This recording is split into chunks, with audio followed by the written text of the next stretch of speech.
নমস্কাৰ, মই আজি লাখ লাখ কৃষকৰ বাবে লৈছোঁ এটা গুৰুত্বপূৰ্ণ ভিডিঅ'।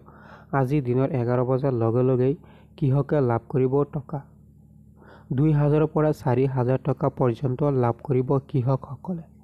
কোনে কোনে 4,000কৈ টকা লাভ কৰিব সেই সন্দৰ্ভত আজি মই কৃষকসকলক জনাই দিম। আপোনালোকে যাতে এই ভিডিঅ'টো প্ৰথমৰ পৰা শেষলৈ চায়। প্ৰথমৰ পৰা শেষলৈ চালে বুজিব পাৰিব কোনসকলে লাভ কৰিব 4,000কৈ টকা। কোৱা হৈছিল যে 20 নং কিস্তিৰ টকা কেতিয়া সোমাব, কিন্তু এতিয়া তাৰিখ আহি গৈছে। আজি দিনৰ 11 বজাৰ লগে লগে আপোনালোকৰ একাউণ্টত সোমাব টকা। আজি 2 আগষ্ট তাৰিখ। এতিয়া মই আপোনালোকক জনাই দিওঁ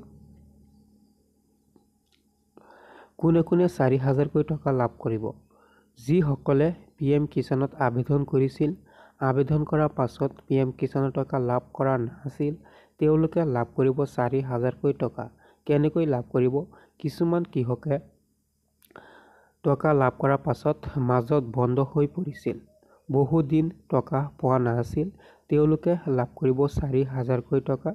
আৰু যিসকলে ৰেগুলাৰ পাই আছে তেওঁলোকে লাভ কৰিব 2,000কৈ টকা।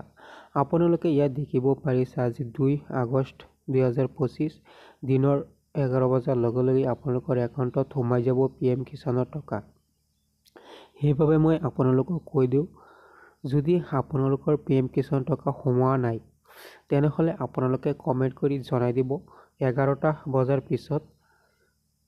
ইয়াত আপোনালোকে দেখিব পাৰিছে 2 আগষ্ট 2025 তাৰিখে 20তম কিস্তি মুকলি কৰিব। আৰু এটা কথা কোৱা হৈছে যে PM কিষাণৰ eKYC কৰাটো বাধ্যতামূলক। eKYC কৰিবলৈ হ'লে আপোনালোকে CSC কেন্দ্ৰলৈ যোগাযোগ কৰিব পাৰিব। তাৰপিছত আপোনালোকে eKYC কৰি ল'ব পাৰিব। সেইবাবে মই আপোনালোকক কৈ দিওঁ, আপোনালোকে লাভ কৰিব PM কিষাণৰ ধন আজি দিনৰ 11 বজাৰ লগে লগে লাখ লাখ কৃষকৰ একাউণ্টত সোমাই যাব। মই যে আপোনালোকৰ বাবে লৈছোঁ গুৰুত্বপূৰ্ণ খবৰ, ডাঙৰ খবৰ। আৰু মাত্ৰ কেইটামান ঘণ্টা বাকী আছে।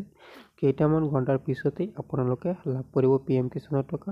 শেষত মই আপোনালোকক কৈ দিওঁ, কোনে কোনে লাভ কৰা নাই সেই সন্দৰ্ভত ৰাতি আৰু এটা ভিডিঅ' দিম। সেইটো ভিডিঅ' চালে বুজিব পাৰিব আপোনালোকে কিয় লাভ কৰা নাই, লগতে কেতিয়া লাভ কৰিব, কেনেকৈ চেক কৰিব সেই সন্দৰ্ভত লাগিলে ভিডিঅ' বনাই দিম ৰাতি।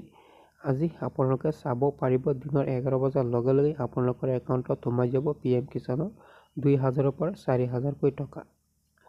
সেইবাবে মই আপোনালোকক শেষত কৈ দিওঁ, আপোনালোকে মোৰ চেনেলটো ছাবস্ক্ৰাইব কৰি ৰাখিব যাতে এনেধৰণৰ খবৰসমূহ পাই যায়। লগতে আপোনালোকে কৃষকৰ যিকোনো ধৰণৰ অসুবিধাবিলাক আপোনালোকে সমাধান কৰি ল'ব পাৰিব। আজি ইমানতে ৰাখিছোঁ। ধন্যবাদ।